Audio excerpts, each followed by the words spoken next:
Bon, eh ben, ça y est, on est parti, Angélique. Bonsoir à toutes et bonsoir à tous. On est ravis de vous retrouver ce soir. On s'est préparé avec beaucoup de fun, de joie et un peu de stress parce que c'est une première pour moi en tout cas, puisqu'Angélique a déjà été interviewée. N'hésitez pas à nous faire coucou dans les commentaires. Bonsoir Elodie.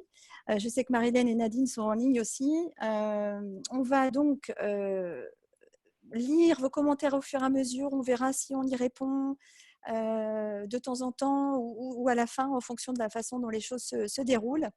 En tout cas, n'hésitez pas à nous faire coucou, à nous donner vos commentaires, avis et questions. Et je vais, pour laisser le temps aux uns et aux autres de se connecter, puisque parfois il y a un temps de décalage entre vous et nous. Et avant de passer la parole à Angélique, je vais profiter de ces quelques minutes, le temps que tout le monde arrive, pour me présenter parce que je pense que certains d'entre vous ne me connaissent pas. Moi, donc je suis Amélie, j'ai 44 ans et tout prochainement, dans quelques jours, 45. J'ai vécu 20 ans en Normandie et puis j'ai rejoint la région parisienne où j'ai travaillé pendant une vingtaine d'années, oui, dans des grandes entreprises et principalement chez BNP Paribas en ressources humaines. J'ai occupé différents postes qui m'ont permis de découvrir plein de choses. Et ce que je retiens surtout de ces 20 années en entreprise, chez BNP Paribas, qui est quand même une banque donc assez exigeante en termes de précision, de rigueur et de gestion des risques, justement, c'est un professionnalisme, ça c'est sûr, mais c'est aussi j'ai pu, au travers des postes que j'ai occupés, découvrir ce qui me convenait le plus. Et rétrospectivement, j'y ai pensé récemment, c'est pour ça que je vous le partage, parce que j'ai eu une phase où j'avais rejeté un peu tout ça et où je me reconnecte à ça, en réalisant que ce qui m'avait le plus plu dans ma vie d'avant, ça vous parlera peut-être, c'était l'accompagnement individuel. J'aimais particulièrement ces moments où presque d'intimité, c'est-à-dire ces moments où on est deux et où on invite l'autre à aller se connecter à soi-même au travers d'un questionnement, d'une écoute, inviter l'autre à se découvrir, peut-être à découvrir aussi une autre manière de voir les choses, une autre manière de penser ou d'envisager son avenir. Donc ça, c'est la première chose qui m'a vraiment plu. Et la deuxième, c'est quand j'étais chef de projet et que j'ai eu l'occasion de faire appel à ma créativité que je ne connaissais pas et que j'ai ensuite complètement oubliée.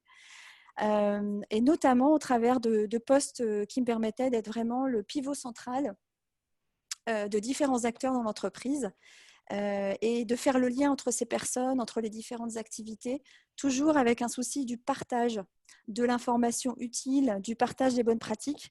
Et donc, j'ai réalisé, je vous l'avais dit dans une vidéo il y a pas très longtemps, que c'est un peu ce que je fais en fait avec la communauté. Alors, pourquoi cette communauté? Tout simplement parce que moi, j'ai quitté l'entreprise il y a 2 ans. Je me suis lancée dans la kinésiologie, les soins énergétiques, les massages énergétiques. Et puis, pour des raisons personnelles, j'ai rejoint le Luxembourg il y a 1 an maintenant et je reconstruis toute ma vie ici. Avec beaucoup de plaisir. J'apprécie beaucoup le calme que j'ai ici. Et en fait, j'ai eu le temps de réfléchir à ce qu'allait être ma vie à partir de maintenant. Mon projet s'est un peu redessiné et il s'est redessiné pour allier mes deux passions parce que j'ai vraiment une passion pour tout ce qui est médecine douce, thérapie, accompagnement, développement personnel, puisque moi-même, j'ai fait appel à un certain nombre de disciplines ces 15 dernières années. Et puis, j'ai touché à titre professionnel. Et aussi ma passion pour les thérapeutes et l'accompagnement individuel. C'est pour ça que je me tourne aujourd'hui vers le coaching à titre privé, on va dire individuel. Et puis, cette communauté que j'ai créée avec l'objectif de vous aider à construire votre vie professionnelle, à trouver un élan dans le collectif, à trouver des idées. Et j'espère que c'est le cas. Je suis friande de vos partages, de vos questions, de vos expériences et je pense qu'on l'est tous sur la communauté. Et dans le cadre de cette communauté, justement, une des choses que j'avais à cœur de faire depuis un moment, c'est de partager des morceaux de vie, des expériences. Et c'est pour ça que je pense, la vie m'a mise en contact avec Angélique. Merci Angélique d'être là ce soir. Merci Amélie pour l'invitation. Avec grand plaisir. En fait, on a été mis en contact suite à une annonce que j'avais passée pour une amie qui cherchait quelqu'un pour intervenir dans son entreprise. Et ça nous a donné l'occasion de discuter. Et quand on a discuté véritablement, je me suis dit que c'est une évidence de te proposer de partager dans la communauté ton expérience. On va y revenir. Ce que je trouve intéressant, c'est que justement, tu es installé, pour ceux qui ne le savent pas, à Londres. Et tu exerces dans un champ d'activité, de discipline qui est assez large, tu vas nous en parler, avec une vision très, très, comme je dis, 5D, donc très énergétique des choses. Et c'est un regard intéressant, justement, sur ce qu'on vit en tant que thérapeute dans sa transformation personnelle et son activité. Donc, je vais te laisser la parole. Oui. J'espère que tout le monde a pu se connecter. Voilà, ça continue d'arriver. Alors, petite précision, oui, j'en profite. Donc, je l'ai dit tout à l'heure, mais pour ceux qui viennent d'arriver, n'hésitez pas à poster vos commentaires, vos avis, vos questions dans les commentaires justement sous la vidéo. Et puis, on y répondra avec Angélique dans la mesure du possible, pendant, après ou la vidéo, ou bien encore par la suite, on avisera. On fait au fil de l'eau. Et justement, Angélique, ce que je trouve intéressant dans ton parcours, c'est qu'on a un petit peu le même parcours en début de carrière. Notre première vie professionnelle, on l'a fait toutes les deux en grande entreprise. Tu as, comme tu me l'as expliqué, et tu vas nous l'expliquer ce soir, toujours eu ces capacités énergétiques que tu as développées naturellement en parallèle de ton activité professionnelle classique. Et ça fait maintenant 3 ans que tu t'es lancée dans l'accompagnement et 1 an que tu en vis À temps plein. à temps plein. Est-ce que tu peux nous parler de cette transformation ? Tout à fait. Donc, pour planter un petit peu le décor, moi, à la base, j'ai une formation d'ingénieur mécanique à Compiègne, donc un background qui est très axé sciences. Et j'étais très friande de biologie et de médecine. J'avais même considéré devenir médecin dans l'armée, donc c'était quelque chose qui était inhérent, en fait, chez moi. Mais j'ai poursuivi des études d'ingénieur mécanique qui finalement aident à expliquer ce qu'est l'énergie dans un sens. Exactement, c'est ce que j'allais dire. Voilà. Et donc, dans le cadre de ces études, je suis partie aux États-Unis, je suis revenue en France, j'ai bossé pendant 8 ans pour Renault et Nissan à l'international. En fait, j'ai fait 8 ans d'audit pour des fournisseurs pour les intégrer au panel. Donc, pratique très intéressante parce que ça permet d'identifier assez rapidement les endroits où ça fait mal. Donc, c'est un processus de production, mais en fait, c'est une capacité aussi qui peut être transcrite sur différents secteurs et notamment, en fait, même dans les rapports humains, en fait, poser des questions qui peut-être chagrinent un petit peu ou là où ça fait mal. Donc, c'était la première partie de ma carrière, mais ça a amené aussi cette réalisation de la pluridisciplinarité, en fait. Après, j'ai décidé de faire un MBA à l'université de Cambridge et c'est ainsi que j'ai atterri à Londres après avoir rejoint BP, donc British Petroleum. Et chez eux, c'est pareil. Je suis restée 6 ans, 7 ans chez eux, à 3 postes complètement différents. Marketing, après j'ai fait du hedging ou trading. Donc en fait, c'est toute la gestion de risques monétaires qui sont liés à, par exemple, le prix du baril de pétrole, en fait. Et pour finir, dans tout ce qui est start-up et innovation digitale. Donc voilà, des sujets qui n'ont finalement rien à voir. Mais le point commun, en fait, de tout ce parcours, c'est la réalisation qu'on est capable de se recréer à chaque instant sur des sujets qui sont complètement différents. Alors oui, il y a des gens qui vont demander quelle est l'expertise.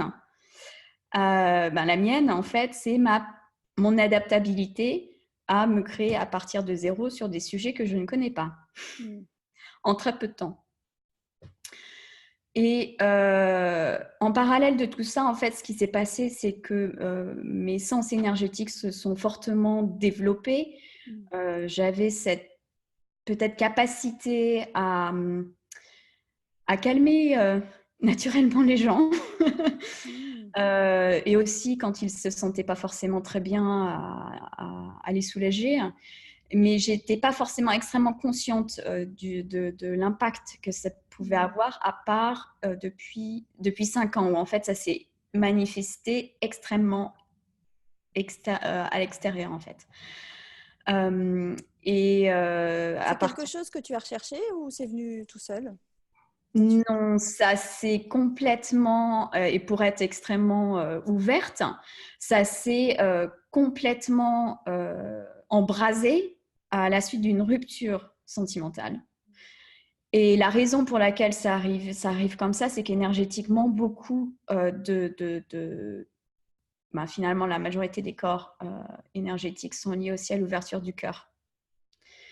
Et donc, un cœur brisé, peu importe la situation, que ce soit une situation familiale ou intime, ou qui peut être aussi professionnelle, va avoir un impact, en fait, sur cette ouverture. Donc, c'est arrivé par ce biais-là.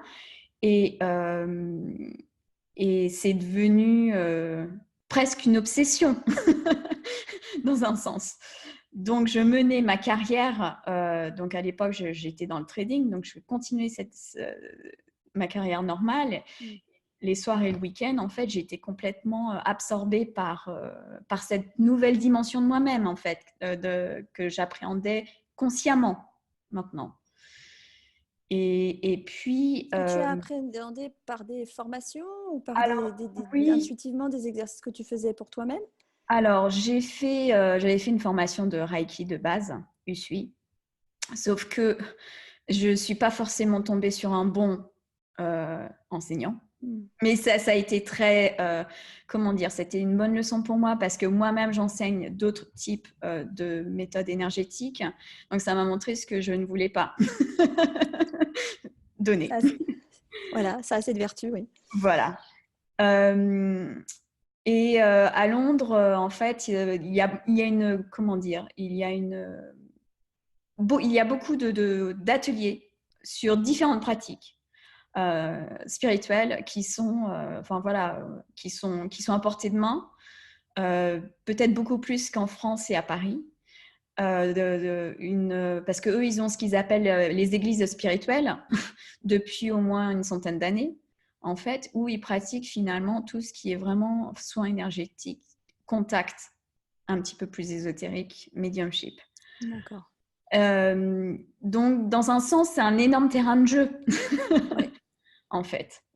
Donc, ça s'est passé un petit peu comme ça. Et c'est vrai que moi, je suis partie directement sur une approche très ésotérique de l'énergie.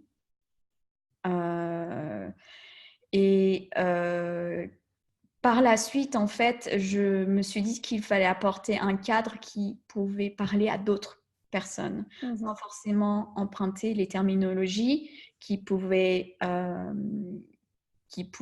biaiser un petit peu l'approche. Et c'est à ce moment-là où j'ai poursuivi avec une formation en mindfulness et en sophrologie. Mais ce que je me suis aperçue, c'est que c'était des connaissances que j'avais déjà, c'était des pratiques que je faisais. Parce qu'en fait, toutes ces pratiques sont universelles. Est-ce que tu trouves que quand même ça a permis de poser une méthode, un cadre un peu plus structuré pour les séances ou... Oui, ça a permis de poser un cadre un petit peu plus structurant. Mais finalement, la richesse de la séance, elle est dans la pratique intuitive, en fait. Et mon propre développement énergétique à un niveau qui est assez élevé, en fait. Donc, certaines personnes vont commencer d'abord par les pratiques, par exemple la sophrologie ou la kinésio, et après vont naturellement tendre à se développer énergétiquement et multidimensionnellement. Moi, c'était le contraire. Donc, c'était finalement, je suis partie d'un esprit qui était très, très, très cartésien. J'ai fait un 180, voire 360, mais en même temps pour me prouver à moi-même, parce qu'il fallait que je me prouve à moi-même que toutes ces pratiques finalement étaient bien réelles, pour ensuite revenir un petit peu sur l'aspect complètement cerveau droit, cerveau gauche pour finalement amener les deux ensemble et apporter quelque chose qui était structurant, mais en même temps, structurant, ancré, pratique et en même temps extrêmement connecté. Ouais. Et à quel moment tu t'es dit que tu allais en faire une activité professionnelle et comment tu as basculé, en fait, comment tu as fait cette bascule? Qu'est-ce qui a été fluide et qu'est-ce qui peut-être par ailleurs a été challenging pour toi? Alors, en fait, au départ, il n'était pas forcément question pour moi de quitter ma carrière.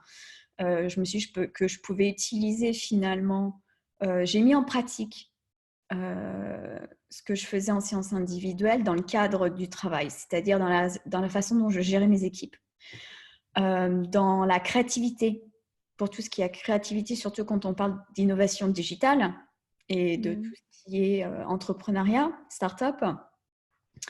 Parce que je faisais du mentoring aussi et alors en France, je crois que ça s'appelle administrateur, mais non executive director en fait de start-up. Donc je mettais au service finalement toutes ces pratiques dans le cadre de cohésion d'équipe et notamment pour gérer tout ce qui était conflit, mais pas par rapport à une méthode.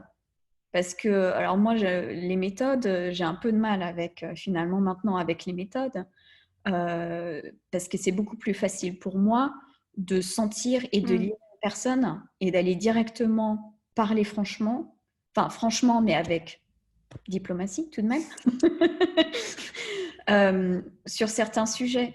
Et à partir du moment où on crée cet espace de parole qui est en confiance, il y a beaucoup de choses qui peuvent se dérouler en fait sans forcément aller sur un schéma bien défini, bien particulier. Donc, dans un premier temps, tu as intégré l'énergétique et tous ces aspects-là dans ton ancien job. Exactement. Donc, j'imagine que ça a évolué progressivement. Voilà, ça a évolué progressivement. Et aussi, au sein de BP, j'ai mis en place un groupe de mental well-being, donc du mieux-être en fait. Et j'ai développé aussi un cours de tout ce qui était intelligence émotionnelle, neurosciences et mindfulness en pratique. Donc ça, c'était sur la base du volontariat en fait. Mais ce qui était extrêmement important pour moi, c'est que les gens prenaient cet engagement de participer à toutes les séances parce que c'est ça qui faisait la transformation. Et donc, oui, ça a commencé un petit peu, ça a commencé comme ça. Et puis après, j'ai eu des personnes à l'extérieur, en bouche à oreille, qui ont commencé à vouloir avoir des séances individuelles. Et il y a eu le savoir à un moment que, en fait, il allait falloir que je fasse la prochaine étape, à savoir finalement complètement quitter le corporate, en tout cas de la manière dont je l'avais abordé jusqu'à maintenant, pour pouvoir être à plein temps. Parce qu'en fait, pour moi, c'est une mission de cœur. C'est une mission de cœur, c'est une mission de vie, c'est une mission d'âme. C'était évident. Et on sait quand on doit le faire. Et en plus, on sent la peur arriver en disant non, mais je suis en train de sauter dans le mot en anglais, c'est unknown, donc dans l'inconnu. Dans l'inconnu, voilà. Je saute dans l'inconnu, même si j'avais un petit peu de pratique avant. C'est vraiment une autre dimension parce que c'est une autre façon de fonctionner. Et en fait, c'est là où on se découvre encore plus. Et la question, c'est de se prouver à soi-même ce qu'on est capable, dans un sens. Toi, tu l'as pris comme un challenge, le fait d'avoir peur et de ne pas savoir où tu allais. Mais non, mais moi, je savais que c'était la prochaine étape d'expansion, en fait. Parce que ça se passe comme ça se passe par étapes. On s'étend, on croit. Et en fait, à chaque fois qu'on croit, il y a cette petite étape de peur qui arrive juste avant, qui fait que soit on stagne, soit on la passe et on va à l'étape suivante. Et donc, j'ai pris le challenge. Et en fait, ce challenge, il a été aussi lié à une mort d'une certaine identité et la recréation d'une autre. L'émergence, en fait, c'est même pas la recréation, c'est l'émergence d'une autre. quand j'ai quitté, j'ai mis quand même énergétiquement 3 mois à me dégager du carcan de BP, en fait, dans mon système énergétique. Alors qu'à la base, je me suis dit dès janvier, allez hop, j'y vais, j'embraye, j'ai mes contacts, je sais exactement ce qu'il faut faire. Et en fait, le corps avait d'autres, mon corps et mon âme avaient d'autres idées pour moi-même. Oui, il a fallu que je lâche un peu prise, en fait, parce que c'était pas la méthode du forcing qui allait fonctionner. Et ce que je savais, c'est que ça allait être toute cet ancrage de cette nouvelle identité qui arrivait, qui allait être encore beaucoup plus alignée entre la tête, le cœur et l'âme, en fait. Et comment tu ressens cet alignement, justement? Alors, au départ, pour quelqu'un qui est assez direct et qui aime que les choses soient faites rapidement, ça a été dur. Ça a été dur. Parce qu'en fait, il y avait mon ego qui était là. Non, mais en fait, il faut faire ABCD. J'avais déjà le plan et la stratégie. Et il y avait l'autre partie qui était non, ça va pas se passer comme ça. Donc, il y avait cette tension. Et je l'ai senti sur le corps énergétique dans le sens où j'avais l'impression que c'était un élastique qui s'étendait et qu'on lâchait. Et donc, le claquage, en fait. Donc, c'est arrivé par étapes jusqu'au moment où j'ai complètement... Je fais bon, ok. En fait, peut-être qu'il faut que je fasse juste un break. Et là, je suis partie dans un voyage de synchronicité en Croatie, Italie, Slovénie, 1 semaine et demie, hein, juste ça, où j'ai rien planifié à part le billet d'avion. Et je me suis complètement laissée guider par l'intuition et tout, que ce soit les hôtels, les personnes que j'ai rencontrées. Et là, j'ai eu un petit peu un breakthrough, en fait, qui s'est passé. Et un petit voyage aux États-Unis. Et en rentrant de ce mois-là, sans rien faire, toutes les graines que j'avais plantées en janvier-février, elles ont été servies sur un plateau. Tu avais libéré la place pour que les choses arrivent en lâchant prise. Exactement. Exactement. Et j'avais pas fait beaucoup, j'avais pas fait, c'est pas du marketing à outrance en fait. Ce qui s'était passé, c'est que il y avait British Gas qui en fait me chassait pour mon ancien job, alors que je leur ai dit non, mais moi je change maintenant, je fais du mieux-être en entreprise, c'est développer la créativité et ce genre d'activité. Et en fait, ils m'ont fait faites-nous une proposition. Donc, la proposition est arrivée comme ça. Et en fait, ils n'ont même pas négocié les tarifs, rien du tout après. Et les séances individuelles, ça a été pareil. Des personnes de mon réseau précédemment qui avaient confiance et qui ont confiance et qui sont venus vers moi, en fait. Et après, ça s'est développé à l'université de Cambridge et d'autres. Donc, en fait, les choses ont commencé à se mettre en place. Donc, au démarrage, tu n'as pas le sentiment d'avoir des efforts à faire pour trouver ta clientèle? J'ai eu, si, bien sûr, j'ai eu des énormes peurs. Mais c'est pour ça, en fait, j'avais fait le forcing pendant 3 mois. D'accord. Et j'ai lâché prise. Parce que je sentais que ça allait à contre-courant, en fait. Je sentais qu'il fallait que je change mon état d'esprit, que je change ma vibration, en fait. Et à partir du moment où j'ai fait OK, fine, on va aller voir, on va faire un peu de choses pour se faire plaisir à soi.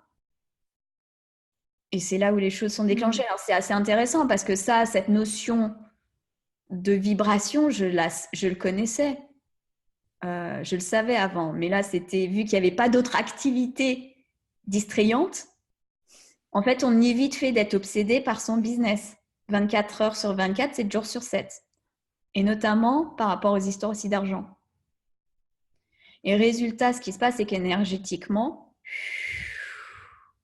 en fait, le corps se contracte et on n'est plus magnétique. On n'a plus ce magnétisme, en fait. On est plutôt en demande et d'attente, neediness, en fait, que finalement en présence et en son pouvoir. Et donc, c'est tout l'exercice de faire ces shifts-là. Et en fait, il faut observer son propre rythme et savoir identifier ce qui nous permet de maintenir notre vibration à un certain niveau. Ça, c'est la première chose. Et la deuxième chose, c'est travailler sur ces zones d'ombre, ces fameuses peurs et comment en réussir à faire l'alchimie dans un espace-temps réduit. Tu as travaillé sur certaines peurs, toi? Ah oui. Et comment tu as fait alors? Quel est ton secret, si tu peux nous donner ton truc? Alors, il y en a beaucoup qui vont dire la méditation, l'énergie. En fait, moi, je suis extrêmement connectée avec mon essence. J'appelle ça mon essence. Il y en a qui vont l'appeler Ton âme? leur âme. Voilà. Et en fait, dans une situation, j'ai la réalisation assez rapidement, en fait, du blocage qui est en train d'avoir lieu. Mais par contre, je connais aussi, lorsque je sens que j'arrive pas à régler ou il y a quelque chose sur lequel j'arrive pas à mettre le doigt dessus, parce que j'ai un ego qui est extrêmement smart, en fait, qui est très intelligent, qui peut être saboteur, très saboteur parfois. J'ai des personnes à qui je me réfère, voilà. Je sais, par exemple, il m'est arrivé, notamment quelques semaines avant que je prenne la décision de complètement quitter ma carrière, j'ai été faire 3 séances chez une psy, en fait, parce que ça me faisait tellement peur de passer le pas. Je savais que je devais le faire et en même temps, j'en étais effrayée. Et ouais, moi, il m'a fallu juste 3 séances pour faire rapidement le shift et passer cette étape. Donc, c'est savoir, en fait, ne pas être dépendant, ne pas avoir quelqu'un en béquille, parce que sinon, le travail, on ne le fait pas sur soi et on n'apprend pas à le faire soi-même sur soi. Mais avoir des référents ou des mentors, ou des coachs avec qui pouvoir avoir des séances pour aider sur ces étapes un peu difficiles de réalisation.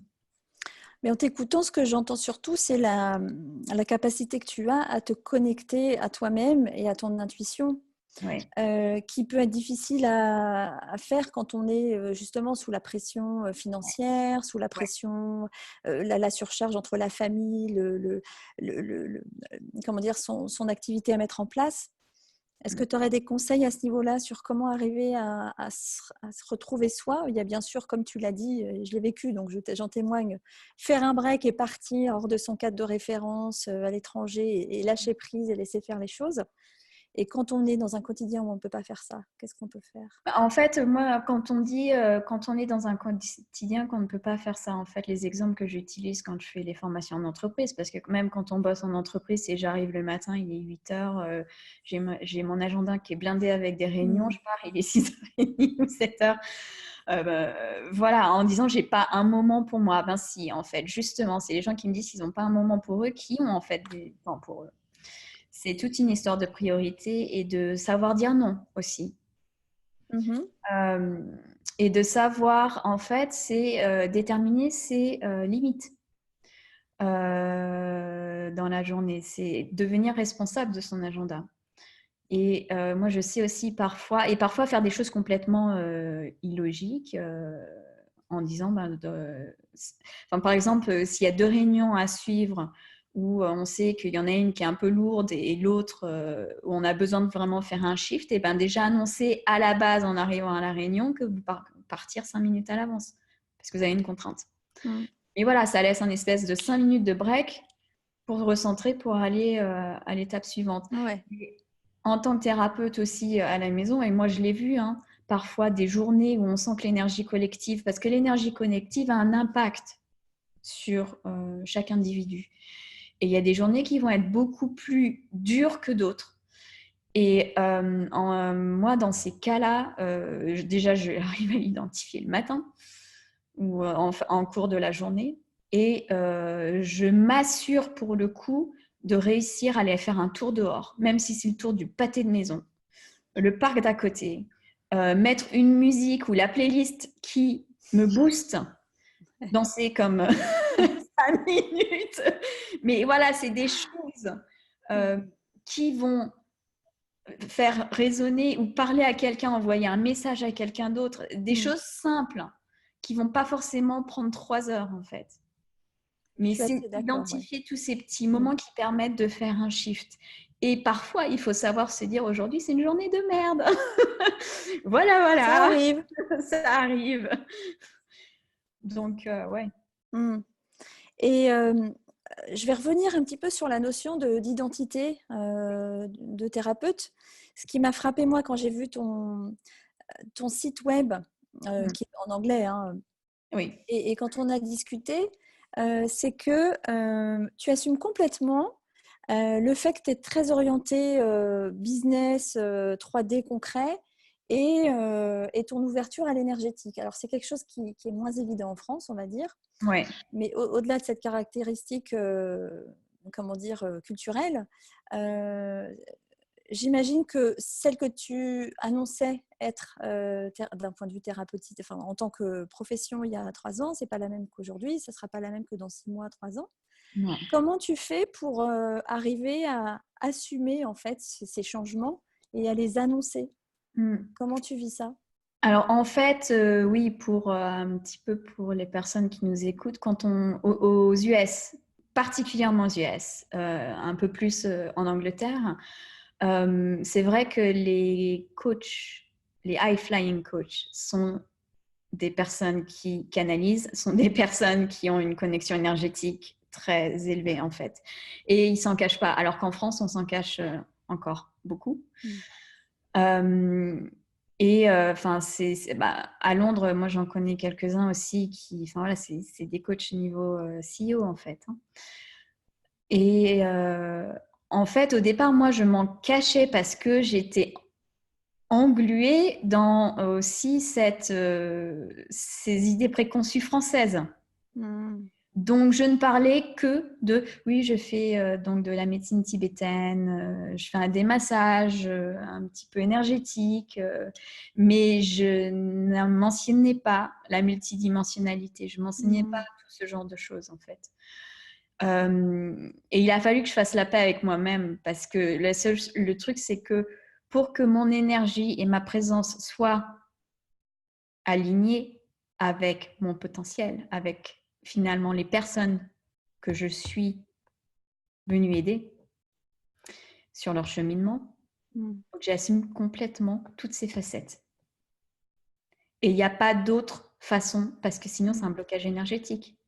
Et la canalisation ne va pas venir, ou le message ne va pas venir. On est plutôt dans son ego, dans l'accompagnement, plutôt que dans un espace finalement, en anglais, c'est holding space, donc où on crée cet espace complètement dédié à la personne qui va entrer dans ce vortex ou dans ce container, en fait. C'est vraiment la différence entre les deux. Et oui, et ma pratique a complètement évolué, c'est-à-dire que je me suis finalement affranchie, c'est ce que je disais, finalement des méthodes pour pouvoir les amener à un niveau encore supérieur. C'est-à-dire que oui, il y a des personnes qui ont me dit, Angé, qu'est-ce qu'on peut faire la sophro? Je fais, la première question, c'est qu'est-ce que tu veux régler? Parce que la sophro, c'est un outil, mais ce n'est pas forcément ça qui va régler l'objectif. Donc oui, la pratique a complètement évolué. Et maintenant, je précise vraiment aux personnes qu'elles ne viennent pas pour un outil, mais elles viennent pour une démarche. Et surtout qu'elles ne s'attendent pas à avoir quelque chose de forcément structuré. Donc, voilà, ça c'est un des prérequis, mais il m'a fallu un peu de temps pour arriver à cette étape-là. Et je vois aussi dans la clientèle, en fait, où, par exemple, en ce moment, je travaille énormément avec des personnes qui ont des problèmes des difficultés à concevoir, des problèmes de fécondité. Et des femmes qui ont eu des traumatismes avec des fausses couches et des avortements, et aussi des problèmes avec leur grossesse. Alors, je n'ai pas de formation de sage-femme, qu'on soit bien. Va savoir ce que tu as fait avant. Hein. Voilà, mais voilà, le fait étant que dans une autre vie, j'ai eu d'autres savoirs en fait, qui fait que à l'écoute de mon intuition, à l'écoute finalement de mon essence, j'ai tout ce savoir qui est arrivé et ces Actif. personnes qui ont commencé à venir me voir. C'est pas moi qui ai décidé, Angélique. Bon, bah alors j'ai une niche là, je vais aller chercher les femmes enceintes ou les gens qui ont des problèmes de conception.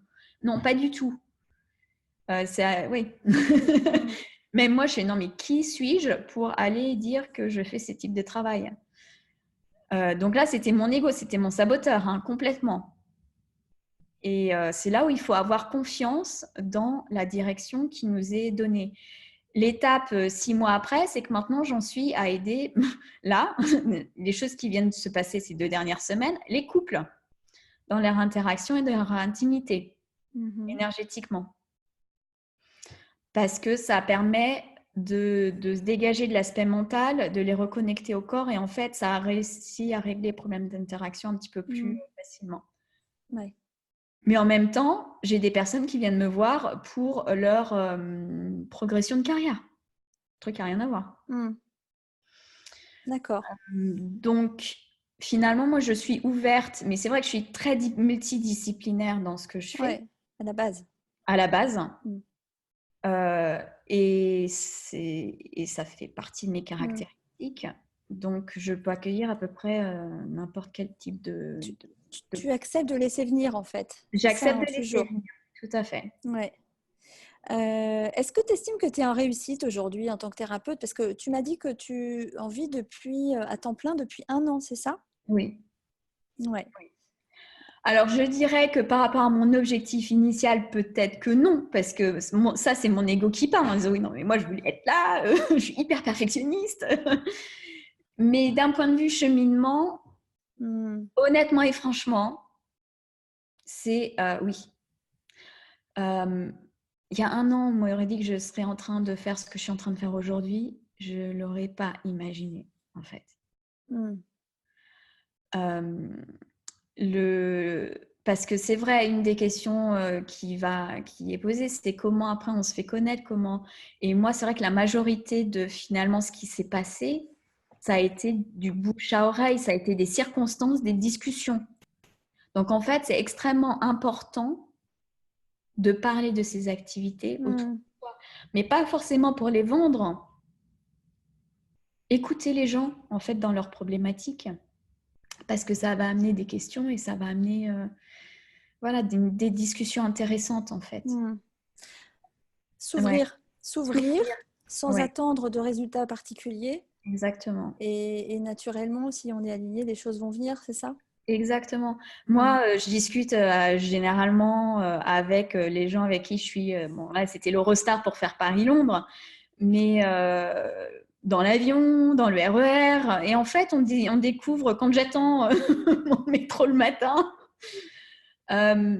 juste avec la question qu'est-ce que cette personne peut m'apprendre aujourd'hui, ou même, tu vois, échanger un sourire. Voilà, on ne sait jamais ce qui peut se passer en fait. Donc, on est tous acharnés sur nos social media. Alors, moi, mon social media... Moi, la première. il existe, mais il est faible. En fait, je le fais quand je suis inspirée. Si je sens l'énergie monter et je sens une thématique sortir, je vais parce que l'énergie est là et c'est le moment et les mots qu'il faut utiliser et là, je le poste. Ouais. Ou si je sens qu'il faut que j'en parle. Ouais. Donc, ça sera peut-être plus une vidéo. Et on a parlé aussi tout à l'heure, je trouvais que tes idées étaient bonnes en termes de développement. Comme tu dis, ce qui a été important pour toi et tu ressens le besoin de le faire, c'est de t'ouvrir, de discuter naturellement et spontanément avec les gens que tu croises. Il y avait aussi, comment dire, l'ouverture au local. Est-ce que tu peux réexpliquer ce que tu m'as dit tout à l'heure? Alors moi, pour le local, au tout départ, c'était pour me donner confiance en fait. J'ai utilisé beaucoup Meetup. Meetups. Meetup. L'application, ouais. L'application Meetup. Un peu comme On va sortir en France. Voilà. Et pour créer mes cercles énergétiques, en fait.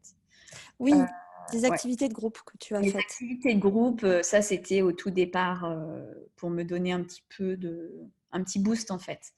Mais après, c'est vrai qu'à partir du moment où j'ai commencé à faire les cours en entreprise et les cours en ligne, parce que je fais les cours en ligne aussi, j'ai moins fait le cercle physique, parce que pour moi, c'est plus simple aussi de faire les choses en ligne d'un point de vue organisationnel. Ouais. Et oui, c'est comme ça que ça s'est passé.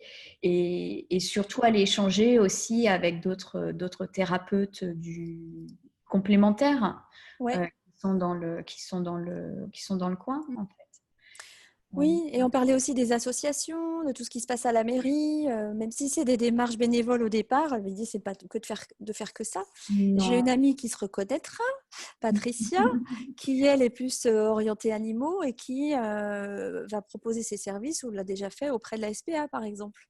Et ça peut lui amener une clientèle après assez naturellement, mais Tout à fait. Et ça moi, je demande un vois peu de geste. À Londres, j'irai un des exemples, poursuivre son intuition. Vous pouvez être dans différents types de groupes Facebook, par exemple. Et moi, j'étais dans un groupe, je suis dans un groupe à Londres, donc de Françaises à Londres. Et un matin, j'ai fait, bon, ce serait sympa de faire un groupe, mais comment je vais amener les gens? Et je savais que c'était quelque chose qui devait être fait en français. Et là, j'ouvre ma page Facebook et je vois le nom de ce groupe. Et je dis, tiens, ouais, pourquoi pas? Et là, je mets un message qui sera intéressé par un cercle énergétique.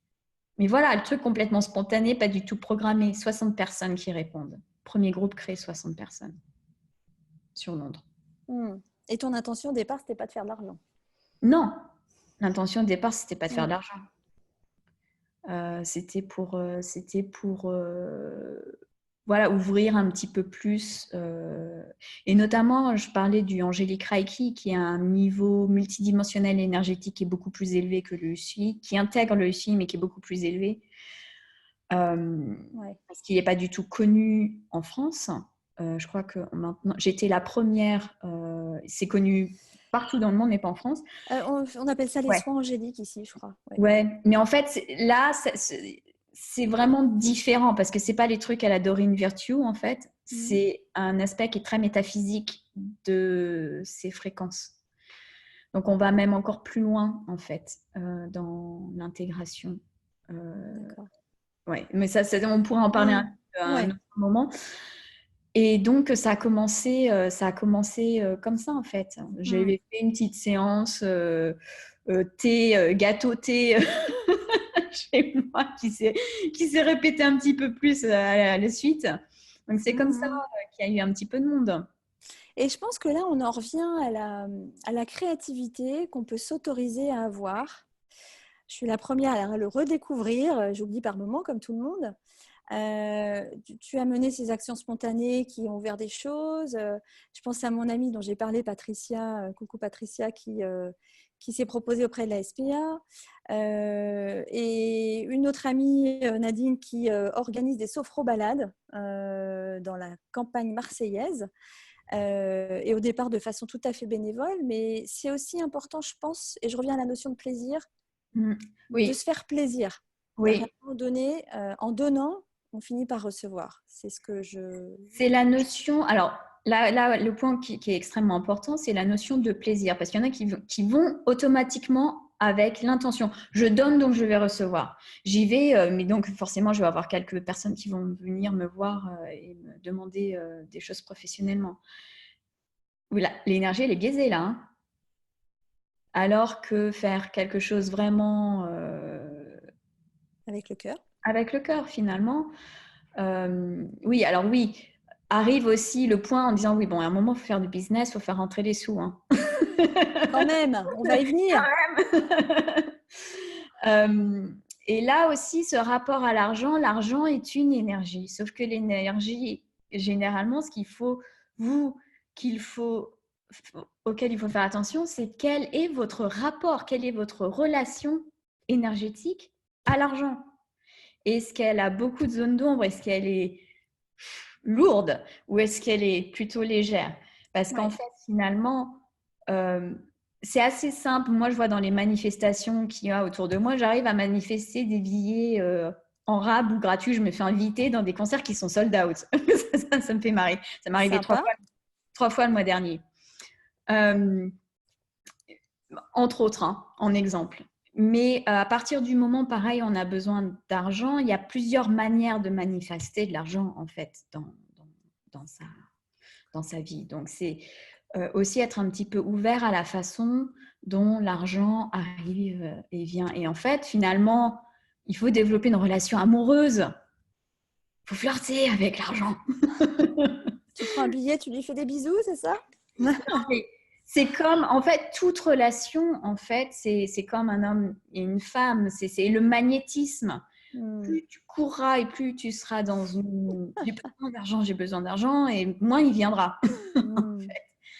Donc, c'est réussir, ça c'est aussi un autre sujet de webinaire entier, mais c'est décluttériser et enlever ces zones d'ombre qu'on a sur notre rapport par rapport à la sécurité financière ou par rapport à... Oui, parce qu'en fait, c'est l'argent finalement, c'est si j'ai pas d'argent, je meurs. C'est un peu court, mais c'est un peu ça. J'ai pas d'argent, je meurs. Voilà. Donc, il y a vraiment une énergie de survie, en fait, avec ça. Donc, c'est aussi à savoir qu'est-ce qui peut être confortable pour assurer qu'il y a quand même une entrée, mais qu'il n'y a pas une pression de dingue, parce que sinon, ça va amener tout de suite à un burn-out. Et je me dis, les burn-out, on les voit sur les entrepreneurs, hein, sur les premiers mois, premières années. Voilà.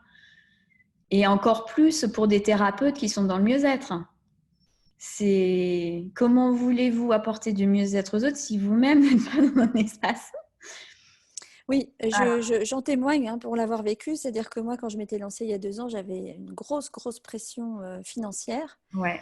Et ça m'a mis une pression de dingue qui ne m'a pas servi, qui m'a plus épuisée qu'autre chose et qui a fermé énergétiquement, comme tu le dis, en partie mes possibilités. Oui, tout à fait. Donc, parfois, ça peut être, je vais reprendre quelque chose à mi-temps, juste histoire de me libérer un peu de temps, de me laisser souffler. Ou parfois, c'est aussi se dire, je fais un prêt sur un nombre d'années qui fait que ça laisse un peu de marge. Et après, il faut aller voir aussi, est-ce que la famille peut être prête à aider? Enfin, après, il y a différentes avenues possibles. Aussi, peut-être voir des histoires de montage financier. Moi, je sais que je suis en Angleterre. Pour se monter en auto-entrepreneur, on n'a besoin de rien du tout. Et en plus, il y a pas mal de choses qui apportent des avantages. Par exemple, on peut déduire de 30 à 40% de notre loyer lorsqu'on travaille de la maison. On peut déduire le même montant sur les factures de la maison. Sur des meubles qu'on aura achetés, sur un certain nombre de choses qui peut finalement nous être utiles d'un point de vue personnel, mais qui passent finalement sur le compte professionnel, mais en toute légitimité, parce que c'est la façon dont ça fonctionne en Angleterre. Et que c'est pareil, en Angleterre aussi, il y a pas mal de choses où on peut déduire les formations continues des revenus que l'on a. Donc, c'est savoir, utiliser à bon escient et pour son propre intérêt aussi ces différentes structures et règles, en fait. Ouais. On a des dispositifs un peu différents en France et au Luxembourg, mais effectivement, l'idée, c'est de bien se renseigner sur tout ce qui est possible de faire en termes de prise en charge, même de formation. Beaucoup de gens essayent. Hein. D'aide à l'installation, etc. Et comme tu le dis, après, c'est vraiment arriver à mesurer ses limites personnelles. La limite personnelle, il faut que je sois bien, mais il ne faut pas non plus que je me mente à moi-même. Il y a un challenge, il y a un risque à prendre aussi dans beaucoup de cas. Mais surtout, moi, ce que je vois, c'est gérer le saboteur interne. Parce que souvent, quand on est aussi proche d'un but, en fait, il y a l'extrême anxiété qui va s'aborder on dit non, en fait, c'est tellement plus confortable là où j'étais avant. Finalement, je peux pas pousser. Et là, c'est pouvoir trouver la bonne personne, le bon mentor qui va aider à passer le pas. Ça peut être, des fois, ça peut être quelques semaines, ça peut être très rapide en fait. Oui, accepter de se faire aider, de se faire accompagner. Voilà. Surtout en tant que thérapeute, on accompagne les autres. Je trouve que c'est un peu légitime, logique aussi de se faire accompagner soi. Ouais. Et je pense que la surprise aussi peut venir parfois dans le fait que c'est déjà un cap de se dire je me lance dans une formation qui bien souvent est extrêmement coûteuse. Je ne connais pas les prix au UK, mais en France, on est à 120 € minimum la journée de formation. Ah Minimum, oui, hein, selon les c'est lycées. Ouais, c'est ça dépend des formations, mais c'est très cher. 120 € la journée de formation? Ouais. Ah non, en fait, on a une notion de l'argent qui est différente parce que moi, 120 €, c'est pas cher, mais bon. Bon, par rapport aux revenus en France, par exemple, voilà, c'est quand même pas mal. Je te donne un exemple, une formation en kinésiologie, pour être certifiée, c'est 10 000 €, Oui, ce qui est ouais, quand même assez conséquent. ouais. Et donc, je pense qu'il y a une première étape où on se dit, le gros cap, c'est ça, c'est prendre la décision de faire la formation, Ouais. euh, faire le choix d'investir parfois en faisant un emprunt, et puis on se dit, ça y est, c'est terminé. Et en fait, non. Non. Mais bon, Non. moi, je vais raconter une petite histoire.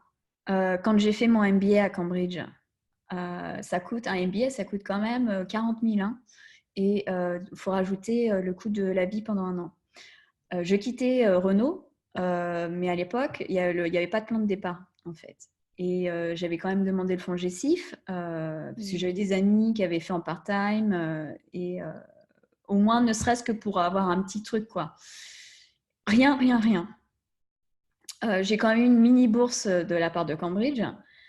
Et par contre, ce qui s'est passé, c'est qu'au cours de l'année, Ouais. ce qui s'est débloqué, c'est que le secteur achat où moi j'étais, finalement, a eu des packages pour partir. Et que le montant que j'ai eu un an après, parce que j'avais pris un congé sabbatique, était exactement le montant du prix du MBA. Waouh. Là, Donc ça fait plaisir. là, là, je vais parler d'un point de vue énergétique, d'un point de vue 5D, multidimensionnel. Parfois, il y a plusieurs étapes. C'est passer le pas. C'est-à-dire faire voilà. D'une manière ou d'une autre, ça va se faire. Il faut Et y aller. c'était l'état d'esprit, c'est d'une manière ou d'une autre, ça va se faire. D'une manière ou Mm. d'une autre, ça va se payer. Je ne sais pas comment, mais j'y vais. Ça y est, je saute. Mm. On y va. C'est ça.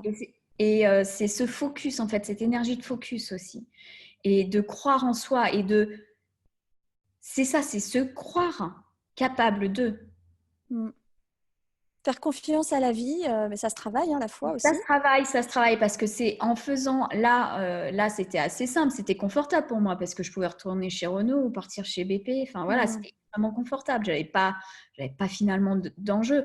Là, quand on quitte un secteur corporate pour complètement ouvrir son propre business, ce qui ressort, c'est les zones d'ombre les plus enfouies, c'est tout ce qui est lié à la sécurité. Et là, tu es là, Ouais. ouh, ok, il est où le parachute? Il n'y en a pas. Où est le parachute? Et il y en a, enfin voilà, après, il y a une phase d'adaptation. Ouais, ouais. Et ouais. Mais tu as raison, je pense que en fait, en se lançant là-dedans, on se lance dans la découverte de zones bien cachées qu'on n'avait pas pris le temps ou pas voulu voir ou pas eu l'occasion d'aller toucher. Et c'est vraiment une belle occasion de se dépasser. Ça Ouais. va nous chercher dans toutes les dimensions, dans toutes les peurs. Mais finalement, c'est ça le chemin de vie. Ce qu'on Mm. apprend sur notre chemin de vie, c'est se dépasser. Mm. L'objectif, finalement, comment est-ce qu'on élève notre fréquence? Mm. C'est au fur et à mesure de prendre un challenge et finalement s'apercevoir qu'on est capable Ouais. de le dépasser. Et là-dessus,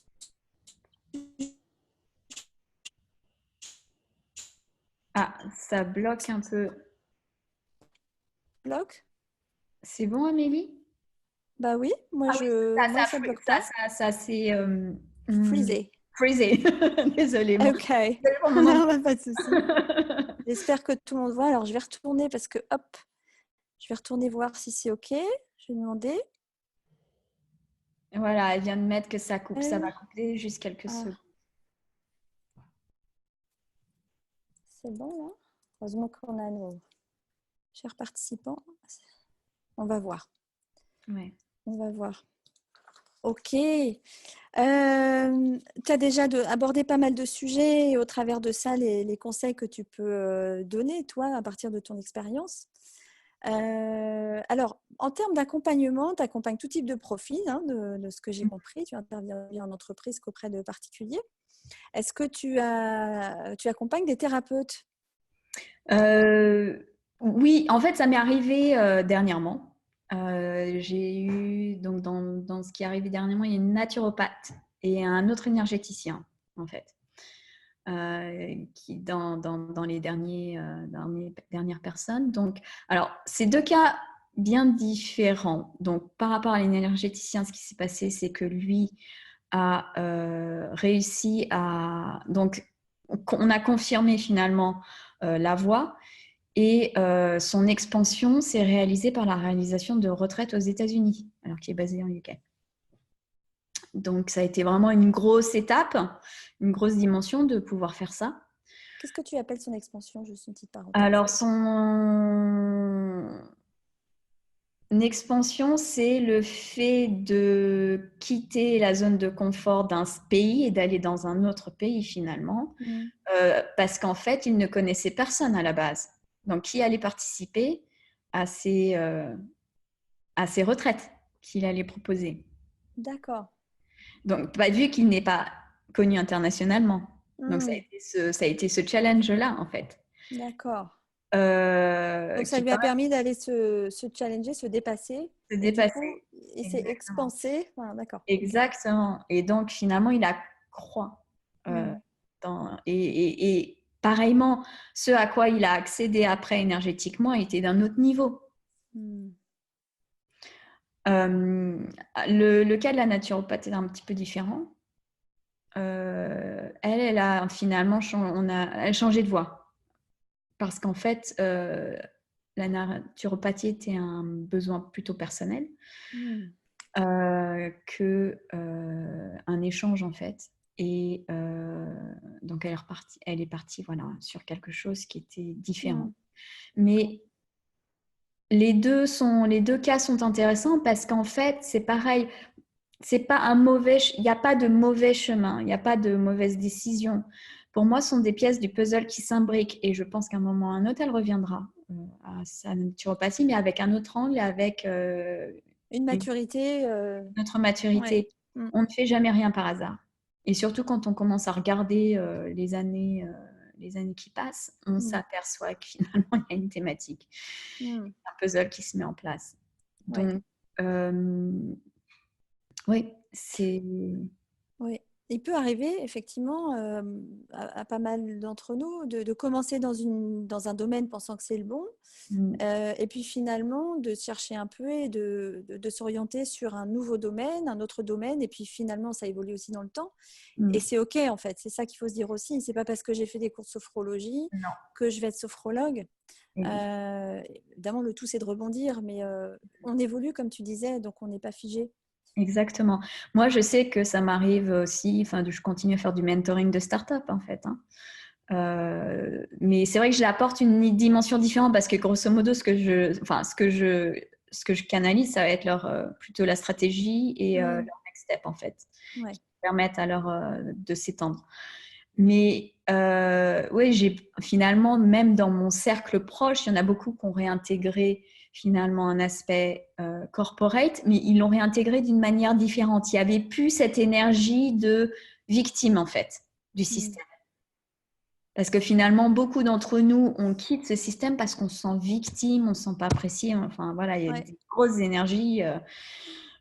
Et c'est une étape nécessaire pour recréer son identité, c'est ce que je disais, c'est pas recréer l'identité, mais vraiment s'ancrer différemment. Et finalement revenir, parce qu'il faut être acteur du changement. Il faut des acteurs de changement dans ces entreprises également. Donc, on n'est pas tous amenés à être thérapeutes 100% du temps. Il y en a qui le feront toute leur vie et c'est très bien. Et finalement, d'autres personnes qui vont réussir à amalgamer ça d'une manière différente. Ouais. Mais s'autoriser. Alors, on a l'impression qu'on doit faire un chemin logique, mais il n'y a pas de logique, en fait. Surtout à ces niveaux-là, en fait. Il n'y a que des chemins personnels, surtout. Ouais. Ce sont des choix, en fait, personnels. Et chaque choix va apporter une leçon dans un sens ou un enseignement. Et l'entrepreneuriat aussi, je rebondis sur ce que tu disais par rapport au fait de se sentir victime en entreprise. J'en ai fait partie, pas pendant 20 ans, heureusement. J'ai aussi eu une période d'amour avec l'entreprise. Mais ce qui est intéressant dans le fait d'être à son compte, c'est qu'on ne peut plus râler après quelqu'un d'autre. Exactement. Et ça, c'est absolument génial parce que tu es obligé de te débrouiller. Tu peux en vouloir à personne. Et tu vas te chercher, quoi, et tu te responsabilises et tu te rends compte que tu es capable et que c'est pas si facile. Et puis tu relativises aussi ce qui s'est passé en entreprise. Enfin, moi, je trouve ça génial dans tellement de dimensions. Ouais. Par contre, là, il faut faire extrêmement attention parce qu'on a toute cette tendance, c'est la comparaison. Dire, ah là là, bah oui, mais moi, je fais la même chose que machin, mais ça marche pas. Et Ça marche oui, pas parce que le niveau énergétique est pas le même, parce que l'intention est pas le même, parce que la voix est pas la même. parce que la voix n'est pas la même. C'est pas en copiant, c'est pas en mettant des citations d'autres personnes. Tiens, ça nous amène à un sujet dont on parlait, c'est votre propre voix, votre propre message, vos propres histoires. C'est ça qui va faire que les gens vont résonner avec vous sur votre profil. Ouais. On en revient à l'identité, L'identité. connaître son identité et surtout l'assumer. Et si on revient, comme tu dis, sur les réseaux sociaux, c'est en partageant des morceaux de vie, enfin des choses personnelles, que notre teinte, notre couleur va se révéler et va attirer. Si on se contente de ne pas être actif, bien sûr, ça va pas bouger les lignes, mais de faire des copier-coller, effectivement, on va pas s'assumer. Je pense que du coup, on va pas se développer soi-même et on va difficilement attirer les bonnes personnes. Tu as raison. Ouais, mais c'est dur et c'est dur parce que je sais que je suis passée par là pendant quelques mois et parfois c'est tellement dur qu'on ne veut même pas en parler à d'autres personnes qu'on galère. Et c'est un autre brisage de cœur aussi parce que c'est quelque chose qu'on a tellement, c'est cette peur de ne pas pouvoir exprimer tout ce dont on est possible, de tout ce dont on est capable finalement, et tout son potentiel. Et donc c'est important d'avoir aussi des communautés comme celle que tu crées pour pouvoir aussi apporter un soutien et un optimisme. Parce que oui, il faut pas garder ça non plus sur soi. Pas rester seul. Faut pas rester seul. Mais il ne faut pas non plus être dans un esprit caliméro non plus. Et non, sinon ça va Voilà, pas marcher, parce que c'est sinon, ça sûr. ne va pas marcher. Je pense que réussir en tant qu'entrepreneur, que ce soit thérapeute ou autre chose, c'est avant tout faire de toute contrainte une opportunité. Opportunité, Ouais, exact. ouais, tout à fait. Ouais. Est-ce qu'il y a des choses qu'on n'a pas abordées, que tu aimerais partager avec les membres qui sont avec nous en live et puis qui regarderont par la suite, les thérapeutes? Là, à l'instant présent, non. Non? Bon, non, mais je préfère poser la question. Je ne sais plus ce dont nous avions discuté. Généralement, c'est sur le moment. Donc, Oui, oui, oui, oui. Non, mais je pense on avait discuté de façon pas très structurée, hein. On fait pas mal au feeling. ouais. Donc, justement, chers participants, est-ce que vous avez des questions à poser? Alors, je dis quoi, moi? Tant qu'on est là, n'hésitez pas. Il y a un petit temps de décalage entre vous et nous, donc je pense que c'est à peu près 30 secondes. Surtout, n'hésitez pas. On va attendre que vous manifestiez. Ça peut être une question de tout domaine possible. Hein. Ouais. N'hésitez pas, en espérant que la vidéo fonctionne toujours bien. On a déjà fait des tests, donc on sait qu'il y a du décalage, on ne s'inquiète pas. J'en profite pour dire que c'était un gros challenge, en parlant de challenge, de faire ce live. Moi, j'ai passé des heures sur le sujet. Mais voilà, je voulais arriver à le faire. C'est chose faite, je suis ravie. Ouais, moi, j'espère que je n'ai pas utilisé trop d'anglicisme. Non, alors bravo, compliqué. parce que, ah non, comparativement à notre première conversation, à part le mot corporate qui est revenu, mais c'est utilisé aussi en France pour entreprise. Entreprise. Alors, on a une question de Cyril. Est-ce que pour être magnétique, il faut être authentique? Authentique, mais tout à fait, c'est l'alignement, c'est son vrai soi. À partir du moment où, en fait, c'est ce qu'on parle de l'alignement tête, cœur, puis finalement esprit, c'est à partir de ce moment-là où le flux, on dit que le flux est aligné parce qu'il est cohérent, c'est que la fréquence de tout est cohérente et harmonieuse, comme un accord de musique en fait. Et à partir de ce moment-là, oui, c'est à ce moment-là qu'on devient magnétique. C'est à partir du moment où vraiment on embrasse son essence. Et embrasser son essence signifie passer outre les challenges qui nous sont gracieusement offerts par la vie. Voilà. Qui sont des expériences plus que des punitions, malgré ce qui peut apparaître. Expérience, exactement. L'occasion, c'est des occasions, en fait, de se connecter à sa force intérieure, puisqu'il faut les dépasser. Et c'est en les dépassant qu'on gagne en confiance, justement. Alors, il y a une question. Est-ce que se mettre à son compte et en ce qu'il y ait de l'information financièrement, on peut s'en sortir? Alors, je ne comprends pas bien ta question. Est-ce que se mettre à son compte et ce qui est de la formation? Alors, Laurence, je suppose, est-ce que tu peux reformuler ta question? Sinon, là, tu pourras la poser dans la communauté demain. On va passer à la question. Donc, Cyril, idem pour l'abondance. On était pour être magnétique, il faut être authentique. Idem pour l'abondance, pour avoir l'abondance? L'abondance, en fait, c'est tout mot. Ce qu'il faut savoir, c'est que tout mot a une vibration. L'abondance, souvent, les gens vont faire beaucoup de visualisation, beaucoup de répétition, beaucoup d'écriture autour de « je vais être abondant, abondant, abondant ». Mais en fait, finalement, les gens, quand ils disent qu'ils veulent l'abondance, c'est qu'ils veulent des thunes. Enfin, soyons clairs. Hein, en vrai, ça ne marche pas comme ça. Parce qu'en utilisant le mot abondance et la richesse dans les relations, la richesse dans la santé, c'est pour moi abondance, ça va avec expansion aussi. C'est-à-dire que avoir les ressources de. Et parfois, les ressources, par exemple, on va dire oui, non, mais en fait, moi, j'ai besoin d'argent pour acheter un téléphone. Et il se peut que finalement, le téléphone vous soit donné gratuitement. Donc, en fait, il faut être extrêmement clair sur la manifestation que l'on veut. Donc, c'est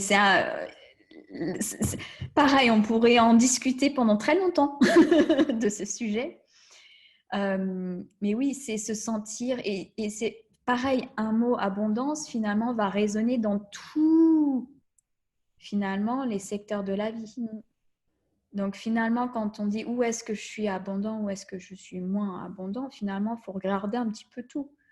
Abondance en amitié, abondance dans sa famille, abondance dans ses projets, dans ses rêves.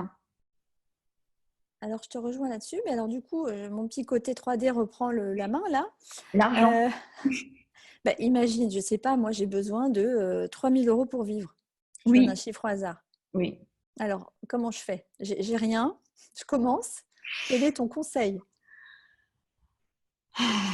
C'est pratico-pratique. Hein. Oui, c'est du pratico-pratique, mais là, la réponse, elle va dépendre de chacun dans sa situation. En fait, moi, ce que je ferais, c'est ok, j'ai besoin de cet argent, je me connecte, je ferme les yeux et j'y vais. Je commence à sentir et je suis à l'écoute d'où est-ce que je pourrais les trouver, ces 3 000. Ça peut être le nom d'une personne. Ça peut être l'idée, des fois ça peut être con, mais c'est dire, tiens, là c'est le moment d'aller gratter un ticket. Oui, ça m'est déjà arrivé, mais ça n'a pas marché. Voilà, mais ça peut arriver, il y a des choses comme ça qui peuvent arriver. Moi, je suis tombée sur 300 € dans la rue. C'est là, bon, ok, super, merci. Il faut écouter sa petite voix pour savoir ce qui va permettre d'avoir l'idée de générer cet argent. Quitte à ce qu'elle dise des trucs bizarres et qu'on ait l'impression de devenir fou, et surtout avec de la patience, parce que parfois la manifestation ne se fait pas immédiatement. C'est ça. Et parfois aussi, moi, sur l'argent aussi, ce que je voudrais dire, c'est que les séances, le prix des séances, Vous vous alignez sur vos compétiteurs, mais en fait, ce qu'il faut, c'est votre valeur à vous-même, Mm. au prix de la séance. Parce que finalement, moi, je ne regarde pas ce que font les autres parce que mon travail est unique. Enfin, et les gens avec qui je travaille viennent pour une raison bien particulière. Alors au départ, c'est dur de se dire oui, mais voilà, les sophrologues à Paris ils sont à 60 euros. Moi, ça me fait pleurer quand je vois ça, hein, surtout quand on voit les frais de fonctionnement. Pour moi, c'est trop faible. C'est comment on survit avec 60 euros de l'heure, quoi. Ben, on en revient à ce que tu disais, l'alignement, c'est-à-dire que Ouais. c'est le prix que j'assume en fait. C'est le prix Il le prix que chaque personne assume exactement. faut Alors assumer c'est son pareil. prix. Mm. Si vous mettez un prix qui est super élevé, mais énergétiquement, vous n'êtes pas capable de le tenir, il n'arrivera pas non plus. Mm. Donc oui, parfois c'est plus simple de commencer avec des prix un peu plus bas, de faire beaucoup plus de travail de groupe, en fait, Mm. qu'en séance individuelle, parce que ça demandera sûrement moins d'énergie. Oui. Oui, au départ, le travail de groupe est pas mal en fait pour commencer à se lancer, à générer peut-être un peu plus d'argent, se faire connaître. Ça pourra aider sur plusieurs aspects. En fait. Tu entends par travail de groupe le travail des séances collectives en Des fait. séances collectives, Mm. voilà, exactement. Ouais. Et il y a Cyril qui nous écrit, oui, il faut focaliser plutôt sur le pourquoi je veux 3 000 € et pas sur comment. Comment? Ouais. Qu'est-ce que tu en penses? Oui, non, je suis complètement d'accord avec Mm. ça. Ouais. Est-ce qu'il y a d'autres questions, les amis? Mais moi, par exemple, je veux donner d'autres exemples. Hein. Bon, on pourra faire un webinaire sur le sujet, mais Ouais, là, ça je va être reviens de cool. Los Angeles. Super voyage. Euh, le billet d'avion, il était à 295 euros, aller-retour, enfin 295 pounds. Sur place, je me dis, je connais personne et LA, c'est une ville qui est extrêmement chère. J'aurais pu me payer l'hôtel, hein. Mais pour le coup, je me suis dit, non, on va mettre le challenge et voir ce qui se passe. Finalement, le frère d'une amie à moi, parce que j'ai commencé à discuter avec les copains et tout, en disant, oui, je vais aller à Los Angeles, que vous connaissez un peu du monde, pour sortir à la base. Hein. Je Mm. cherchais même pas à avoir un logement gratuit. Il me dit, ah, mais il y a mon frère et tout, qui est à Beverly Hills, un endroit qui est quand même plutôt sympa de Los Angeles, qui est un des plus huppés. Et elle me dit, ah, mais tu sais, en fait, il a un Airbnb. Ah, je suis, ah, ok. Elle fait, comme tu es une amie à moi, bah, en fait, il te le laisse, tu payes juste, le ménage. Et le reste de la semaine, il y a pas mal de choses qui sont organisées aussi un peu comme ça. Ce qu'on appelle les synchronicités en France. Les synchronicités, mais par rapport à cette notion d'argent. Mm. Moi, les premiers exercices que j'ai faits, c'était assez drôle parce que, en fait, j'allais au supermarché et j'avais mis l'intention que toutes les choses dont j'allais avoir besoin allaient avoir un discount, une réduction. Et donc, en fait, je savais ce qu'il fallait que j'achète en fonction du discount. Et c'est des super marques, hein, genre Naked et tout. Je suis, ah tiens, ok, là, c'est le moment d'aller acheter mon jus d'orange pour 3 mois. Et ça a commencé à se mettre en place. Donc, c'était assez rigolo dans la façon dont les synchronicités sont mises en place. En fait, c'est devenu plus un jeu qu'une nécessité, en fait. Ouais. Et d'ailleurs, ça me permet de rebondir sur un point dont on a discuté tout à l'heure, c'est-à-dire comment prendre soin de soi et en le faisant par l'écoute de soi-même. De soi-même, tout à fait. Alors, je réponds juste à Marilène qui Oui. dit, même des fois des prix bas, ça ne sera pas juste et les clients ne viendront pas. Exactement. Moi, Bien j'ai sûr. eu, au départ, quand mes prix étaient trop bas par rapport à ce que je fais maintenant, ça venait pas. Parce que enfin, il y avait un problème de match fréquentiel. Et à partir du moment où j'ai élevé fortement les prix, voilà, ça a commencé à venir. Donc, faites des tests, mais surtout, enfin, ouais, exactement. Et donc, Oui, sur le...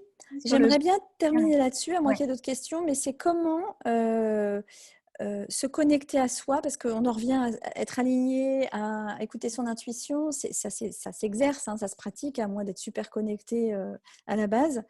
Il y a mon chat qui revient.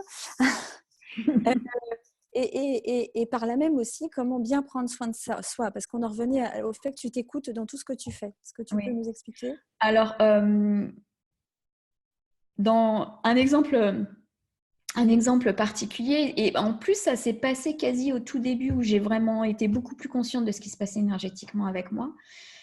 J'ai perdu beaucoup de poids en très peu de temps sans faire de régime. Alors, je pense qu'il y a un alignement cellulaire, enfin, il y a eu un gros ménage énergétique cellulaire qui s'est passé. Mais également, j'ai commencé à aller faire mes courses complètement intuitivement. C'est-à-dire que j'allais au supermarché et j'étais en train de sentir mon corps. Donc, je n'avais pas de liste de courses. C'est OK, qu'est-ce qu'il faut que je prenne et qui va nourrir ce dont mon corps a besoin maintenant. Et donc, j'allais prendre des choses auxquelles je n'aurais pas forcément été moi-même attirée. Mais ça a commencé comme ça. Et ça remonte à un bon petit moment. Et maintenant, je pense qu'on voit vachement de personnes commencer à faire des vidéos sur ce genre de choses, en fait, d'aller faire ses courses intuitivement et ses assemblages. Mais oui, ça a commencé comme ça. Donc, pareil pour tout ce qui est activité. Alors, je ne fais pas des masses de sport, mais par contre, j'ai une tonicité musculaire. Alors, ça aussi, il y a aussi un travail énergétique qui peut se faire sur tout ce qui est la pensée qui se traduit, l'action de la pensée sur la programmation cellulaire. C'est un sujet un petit peu plus complexe. Mais oui, donc c'est pareil, je vais savoir, tiens, je vais aller courir aujourd'hui ou non, ou je vais aller faire du vélo. En fait, je n'ai pas un emploi du temps régulier du tout pour aller à la gym ou pour faire quoi que ce soit. Par contre, quand je m'écoute ou je sens en disant il faut que je bouge énergétiquement parce que là, c'est un peu stuck. Un peu, et là, je suis OK, on y va. Mais ça m'arrive de danser toute seule pendant 1 heure dans mon salon. Et finalement, la sensation dans le corps, c'est exactement ce dont il avait besoin. Ouais, c'est ça. Donc, c'est une exploration en même temps, c'est un jeu. Faut se découvrir un petit peu différemment. Ouais, dans le fun, je pense. Dans le fun, voilà. Ouais. Bah, écoute, c'est super. Merci beaucoup, Angélique. Merci pour tout ça, c'était passionnant. Merci pour ta générosité dans tout ce qu'on a vécu avant ce live, pendant ce live. J'espère qu'on a répondu à toutes vos questions, que ça vous donne des clés. Ce que je trouve intéressant dans ton approche, Angélique, c'est qu'on est vraiment sur quelque chose de très ouvert, dans plusieurs dimensions, et qu'on en revient à ce qu'on entend de plus en plus, c'est s'écouter soi, en fait. Se remettre dans sa capacité à s'écouter soi. Mais pour ça, il faut prendre le temps de le faire. Ouais. Il faut avoir l'intention de le faire. Il faut avoir l'intention de le faire. Puis bon, après aussi, il y a quelques blocages des fois qui sont énergétiquement en place, mais c'est des choses qui peuvent être tout ce travail. Travaillé, exact. Ouais. Merci beaucoup, Angélique. À très vite. Et puis, on vous embrasse tous et toutes. Merci d'avoir été là. Ça a été un vrai plaisir. Je vous embrasse. Je vous dis à très vite sur la communauté. Et puis, Angélique, je te souhaite une bonne soirée. Va vite manger. Merci. Salut. Salut. Merci. Bye bye.